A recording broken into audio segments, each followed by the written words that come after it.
Hey gaming fans, so today I have a deck profile for Yu-Gi-Oh! Fire King deck, and this one I played this when the structure deck first came out. Had a lot of fun with this deck.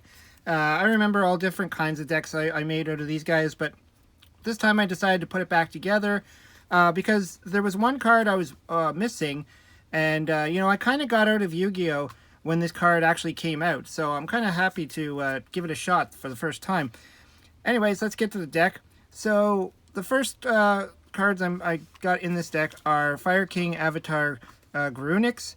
I'm struggling on this one if I want to keep it in the deck. And the only reason why I decided in the end to put it in here is because it is a Winged Beast Fire King Avatar card, which does have some uses. But essentially, when this card is destroyed by your opponent's effect, you get to special summon a Fire King Avatar monster from your deck.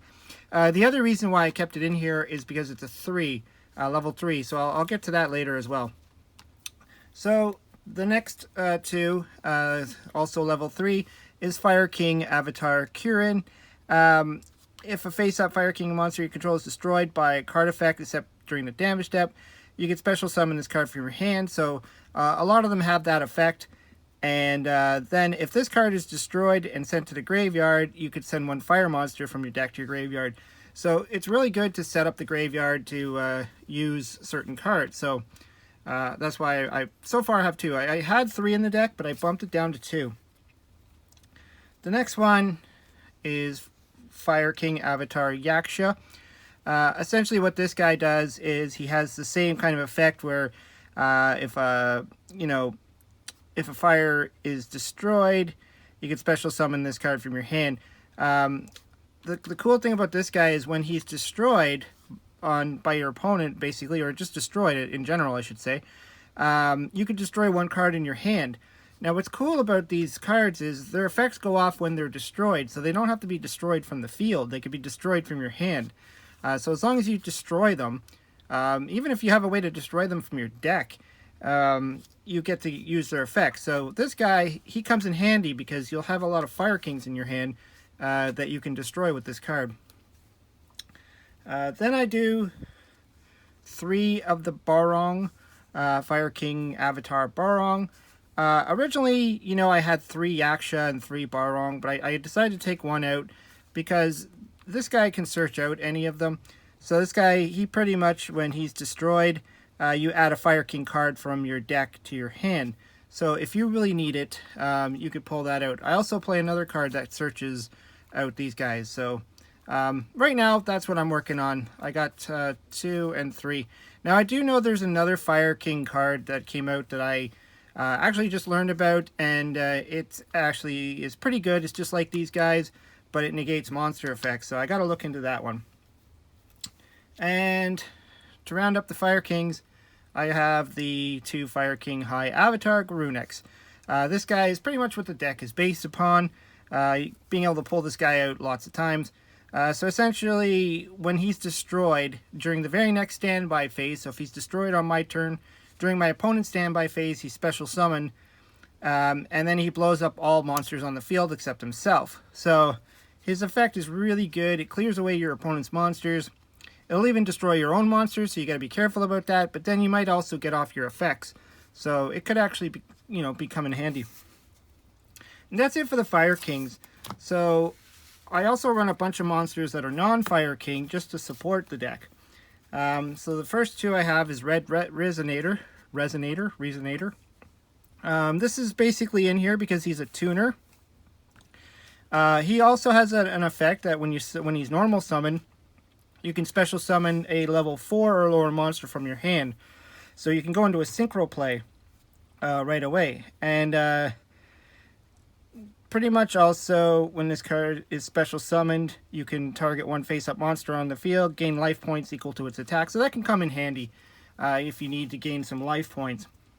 The next one is Flameville Magician, or Flamville Magician, however you want to say that. He's really in here because he's a level 4 tuner. Again, I'll get to that in a minute. And then I play 2 Brushfire Knights. So when a fire monster is destroyed and sent to the graveyard, as long as when he's on the field, I could send one fire monster from my deck to the graveyard. So it's kind of like that Fire King that sends them to the graveyard. And that's what I want to do in this deck. I want to get a lot of cards into the graveyard. Cards like this one. And also, if he's destroyed, same deal. You get to send a fire monster from your deck to your graveyard. And just to round this off, I'm playing one of these guys, Inuri Fire. Kind of an odd choice. I don't know if I'm going to keep him in here.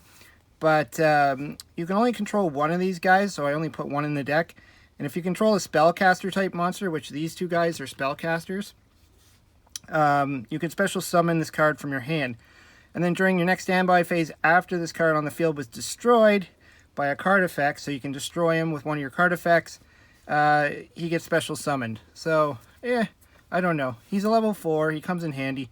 So the other thing to keep note was a lot of these monsters have 200 defense, which is, rekindling target. So I'll get to that when I'm into the spells. So that's pretty much it for the monster lineup for now. I might add 1s or 2s to some of these cards. Extras. So moving on to the spells. So I play 3 Fire Formation Tenki. Your main targets that you're always going to want to pull are, well, pretty much the only targets are your Yaksha and your Barong. But those, like, a lot of times I'd go for Yaksha just because I want to have that ability to destroy cards in my hand. But if I really need Barong for the searching, I'll pull him out. So, and plus it boosts him up by 100 attack. So it never hurts to have a card that searches out monsters. The next one, which is a really good card in this deck, actually, is Onslaught of the Fire Kings. This is the one that actually came in the structure deck. Pretty much, if your opponent controls a monster and you control no monsters, you could special summon one Fire Beast, Beast Warrior, or Wing Beast monster from your deck. Its effects are negated, but it's destroyed during the end phase. And you can only activate once per turn. Now, that's really cool because you pull out the monster you need, and a lot of times you're going to pull out this bad boy, the 27 beater, which he can still attack. He's 2700 attack. And then during the end phase, he gets destroyed by this card effect, and then during your opponent's standby phase, he gets special summoned by his own effect from the graveyard. So it's a really good card. And if you don't have him in your deck, or if you have the other fire guys, you can pull them out if you need them too. Or say you just need to get a level 4 target. Then I play Circle of the Fire Kings. This one I originally was also playing at 3, and then I bumped it down to 2. Because it sucks to get this in your opening hand when you don't have any monsters in the graveyard or on the field. And like I was saying, this deck, you really want to get these monsters into the graveyard. This is one of the reasons. You target a fire monster you control and a fire monster in your graveyard. Destroy the monster you control and special summon the one from the graveyard. And you can only activate once per turn. So essentially, you're going to switch out a fire monster with another one in your graveyard, but you get to destroy the monster getting off its effect. So it's a really good card, I think. Yeah, I just don't want to see them too often in the beginning of the game. And probably the MVP of the deck, I would say, is Rekindling, which just came to 3 off, I believe, the last ban list. I don't know, maybe it was before that one. But this one is a busted card, in my opinion.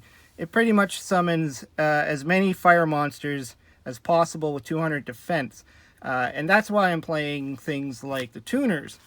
Now, the combo that I like to do is when I'm sending cards to the graveyard, I like to send one of the resonators, however you pronounce it, say this guy, and one of the 3s. So it could either be your Kirin or your Grunex. So you get them into the graveyard, and you right now Rekindling becomes a single Trishula, so that you can like wipe your opponent's hand, field, and grave.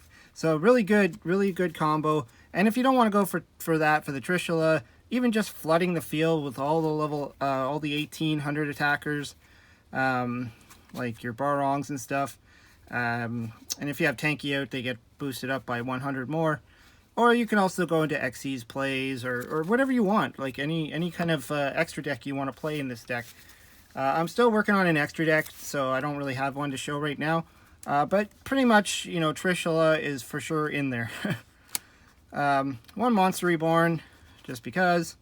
Terraforming, because this is the card I was talking about in the beginning. Fire King Island. I play 3 of these, and the Terraforming, because this is a really good card. Because basically, if you have this on the field, you can destroy 1 monster in your hand, and then if you do, add a Fire King monster from your deck to your hand. So there's more searching going on, just like the Tenki, and it adds any Fire King. But the best part is destroying something in your hand, which is you know, really good. That's why I say with like something like Tenki, I could search out the Yaksha, and then destroy the Yaksha in my hand, or Burong. I mean, you know, either one, and destroy it just to get the effect off. So there's a lot of good reasons why you'd want to play this. And also, as a bonus, if you control no monsters, you could special summon 1 Fire Wing Beast monster from your hand. Now, I was considering, you know, bumping up my count of the, what's it, the Avatar to 3. I don't know if that's a good idea. Like, this will help you special summon it. But I'm deciding on that as well. I might change the ratio around on that. And then I play 3 MSTs just to deal with things like Mystic Mine or any kind of issues that, any kind of threats that might be out on the field. You know, you got to get rid of something. And this was kind of an accident. Wild Tornadoes. It's a weird one. Again, you can get rid of Mystic Mines. You can get rid of, you know, any face-up problems there are.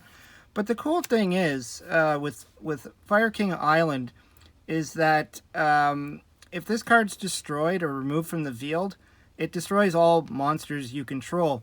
So you can actually, if you really want to, you can destroy this card yourself just to blow up your own monster to get off its effect.